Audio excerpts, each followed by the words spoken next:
Deus, agora sim eu quero convidá-los a todos para ficar de pé, para que venhamos fazer a leitura do texto. Aleluia. Glória a Deus. Mateus capítulo 25. Glória a ti, Senhor, aleluia. O primeiro evangelho do nosso Senhor Jesus Cristo diz muito bem. Eu estou vendo aqui o nosso irmão com um certo dinamismo de passar na Bíblia para algumas pessoas que não tem. Quem não tem, ajude aqueles que tem, às vezes não sabem anunciar, ajude, para que todos nós possamos acompanhar essa leitura. Não vamos fazer só a leitura do texto do tema, que inclusive é só uma parte dele, do tema, que diz assim, versículo 6: à meia-noite ouviu-se um grito. Digo assim, à meia-noite ouviu-se um grito. Amém. Pode sentar, amado. Louvado seja o nome do Senhor. Quem assistiu a peça agora há pouco, realizada pelo grupo de crianças, percebeu que elas procuraram demonstrar aquela parábola do texto de Mateus capítulo 25, que fala das 10 virgens. Mas preste atenção aqui, dentro de uma outra analogia, voltada para essa parábola. Certo jovem cansado de estudar, e próximo do final do ano, de completar o seu segundo grau, faltava pouco tempo, como nós estamos vivendo já o último semestre desse ano, para quem está estudando, ele tinha que completar o seu último exame para a conclusão do seu segundo grau. Mas ele só pensava em se divertir com seus amigos. Ele não se preocupava com a padronização da escola. A escola havia dito que as pessoas que teriam que passar no segundo grau, elas teriam que fazer um certo exame. E ele não se preocupou em estudar. Ele queria se divertir, porque ele já passou o ano todo estudando. Ele queria se divertir. Ele achou que esse exame que ele iria fazer, ele passaria de letra, tranquilo, e foi se divertir com os amigos. Só que quando chegou o dia do exame, ele, juntamente com todos os seus colegas, fizeram aquele exame, mas, para surpresa dele, né, ele acabou não passando de ano para poder fazer uma faculdade. E aí, como ele só pensava em se divertir com seus amigos, não se preocupava com essa padronização, e como ele não se dedicou tempo aos estudos, não deu outro.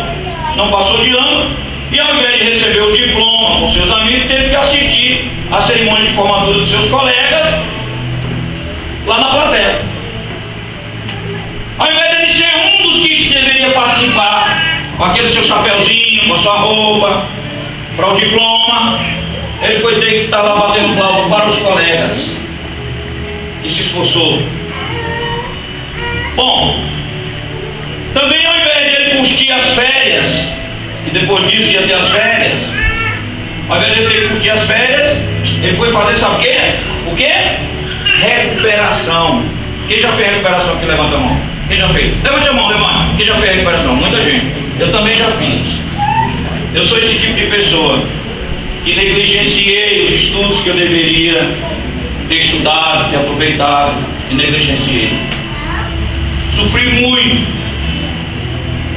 Já depois das minhas casas de 30 e tantos anos, já casado, funcionário, eu entrei na Secretaria de Saúde, que eu não tenho tempo para te dar um testemunho sobre isso, mas assim que entrei, eu fui terminar meus estudos, eu só tinha a quinta série do primeiro grau, já com 30 e tantos anos de idade.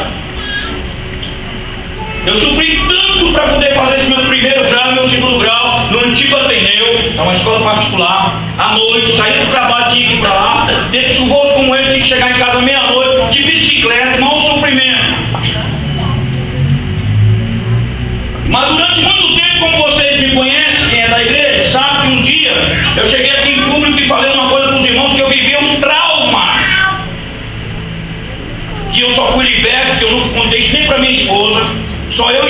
Na verdade, eu nunca me preocupei em falar isso com Deus.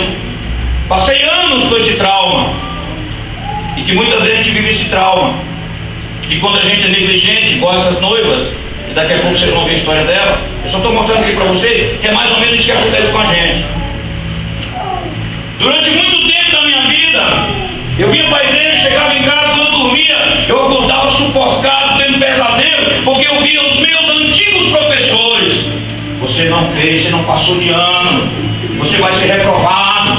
E aquilo me sufocava, aquilo me agoniava. Eu sofri durante anos. Porque, irmão, quinta série a gente faz com quantos anos?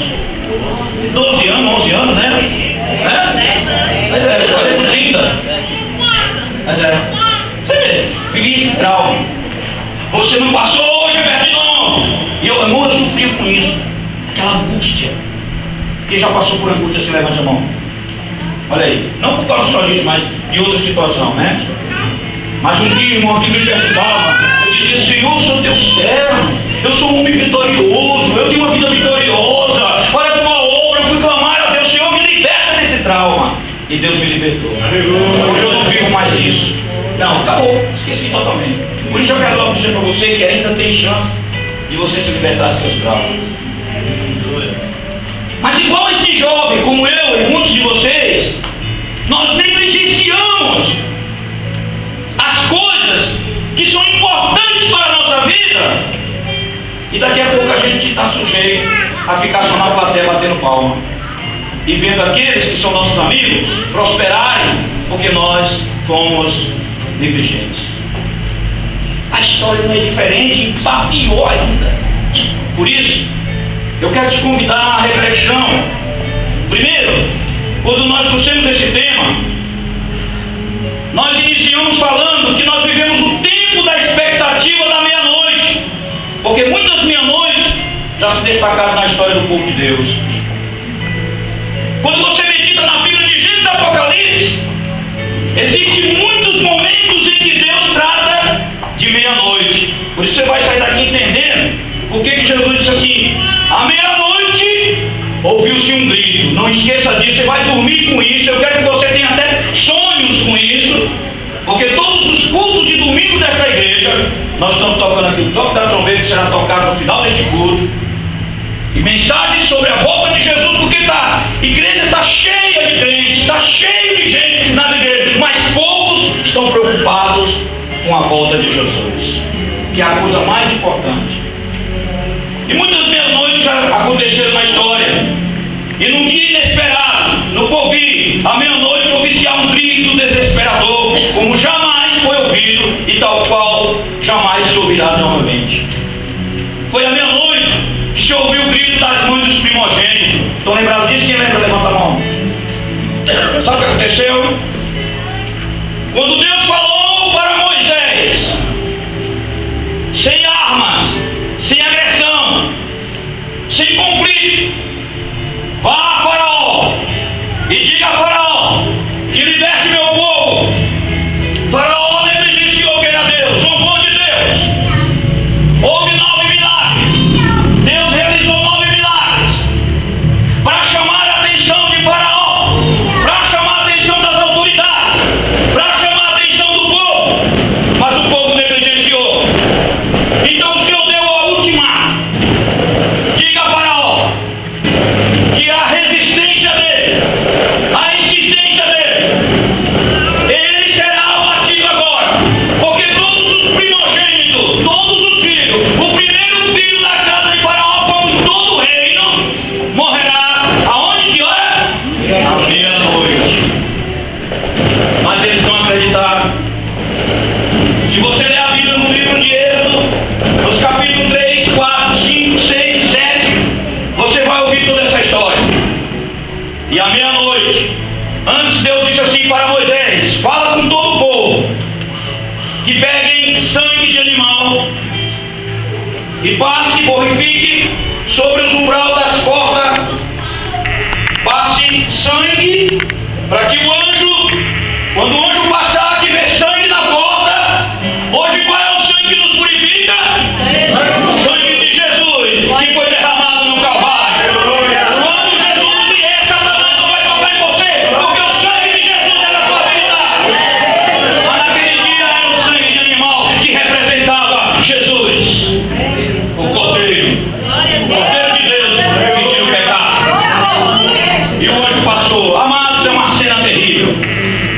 não conseguem relatar isso. Mas o anjo, quando passava aqui, via sangue pelos umbral das portas, nessa aqui não. Mas na casa que não tinha sangue e tinha um primogênito, o anjo viria. E houve um choro, um lamento lá no reino de Faraó, à meia-noite. Preste atenção, amigo. À meia-noite, Sansão irado, porque foi provocado, ele arrancou o portão de ferro da entrada da cidade de Garra e o levou para bem longe, num pico, num monte alto. Segundo alguns calculistas que tem por aí, eles calcularam que aquele portão de ferro enorme que Sansão carregou, ele tivesse mais de 1 tonelada de peso. Ele era um homem muito forte, como a Bíblia fala. E ele levou aquele portão enorme, ele arrancou aquele portão e levou para o pico mais alto, para que os homens fossem lá buscar. Ele estava irado. E ele fez aquilo de hora? À meia-noite.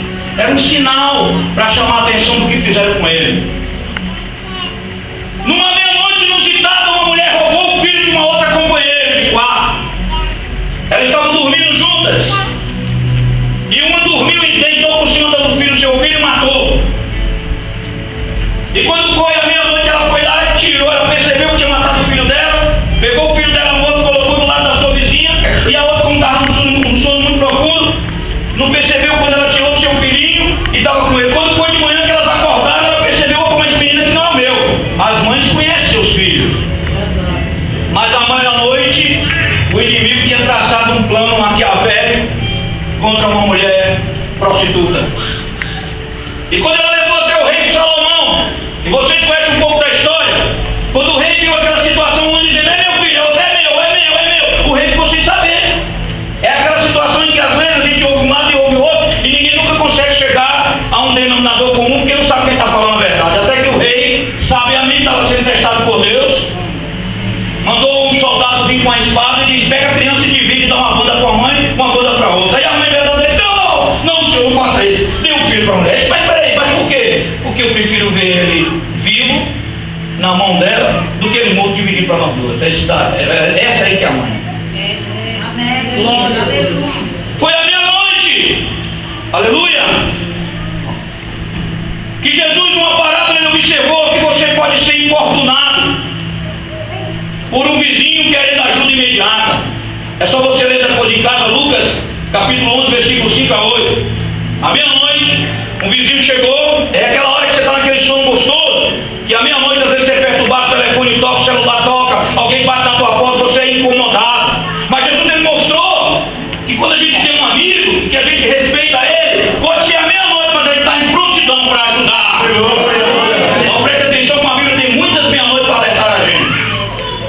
E também, amados, foi à meia-noite que um grupo de servos de Deus, 2 servos de Deus, Saulo, que era Paulo e Silas, eles foram libertos quando estavam aprisionados numa prisão, numa masmorra.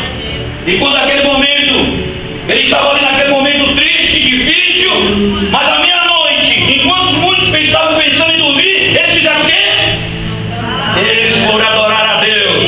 Nós vamos pegar essa meia-noite a partir de agora, ao invés de a gente descansar e dormir, nós vamos exaltar e adorar a Deus, porque Deus vai fazer algo extraordinário nesse lugar. E eles começaram a louvar a Deus, e as cadeias e todo aquele buraco, aquele lugar que eles estavam, se estremeceu e arrancou seus bilhões e foram libertos.